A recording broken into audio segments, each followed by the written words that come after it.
படூர் ஊராட்சியில் பொங்கல் விழா நடக்கும் என்று பார்த்தால் திருவிழாவை மிஞ்சும் பிரம்மாண்ட விழா நடைபெற்றது. ஆண்டாண்டு காலமாக பொங்கல் நிகழ்வு என்றாலே படூர் ஊராட்சி என்பார்கள்.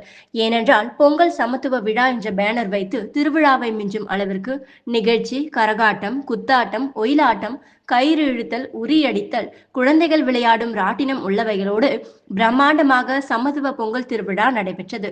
செங்கல்பட்டு மாவட்டம் திருப்போரூர் சட்டமன்ற தொகுதிக்குட்பட்ட படூர் ஊராட்சியில் தொடர்ந்து வருடத்திற்கு ஒருமுறை பொங்கல் திருவிழாவை முன்னிட்டு கோலாகலமாக பெண்களுக்கு கோலப்போட்டி, குழந்தைகளுக்கு விளையாட்டு போட்டி போன்றவைகளை வைத்து தொடர்ந்து பரிசு பொருட்கள் மட்டும் வழங்குவது மட்டுமல்லாமல் சிறப்பாக விளையாட்டு வீரர்களுக்கு ஊக்கத்தொகையும் வழங்கி உற்சாகப்படுத்தினார்கள். மேலும் படூர் பொங்கல் என்றால் திருவிழா போல் ஒவ்வொரு வீட்டிலிருந்து குழந்தைகள் முதல் பெரியவர்கள் வரை ஒன்றிணைந்து பொங்கல் வைத்து பிரம்மாண்ட நிகழ்ச்சி தொடர்ந்து கடந்த 3 ஆண்டு காலம் ஊராட்சி மன்ற தலைவர் தாரா சுதாகர் மற்றும் மாற்றத்தை நோக்கி அறக்கட்டளை நிறுவனர் சுதாகர் ஏற்பாட்டில் நடைபெற்று வந்தது.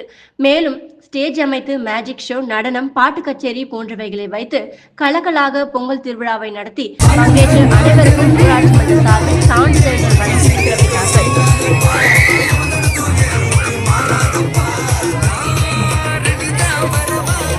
ஓகே, அடுத்தபடியா நீங்க ஆவலுடன் எதிர்பார்க்கும் பெண்கள் விளையாட்டு இருக்குது. இளவட்ட கல்லு 40 கேஜ்.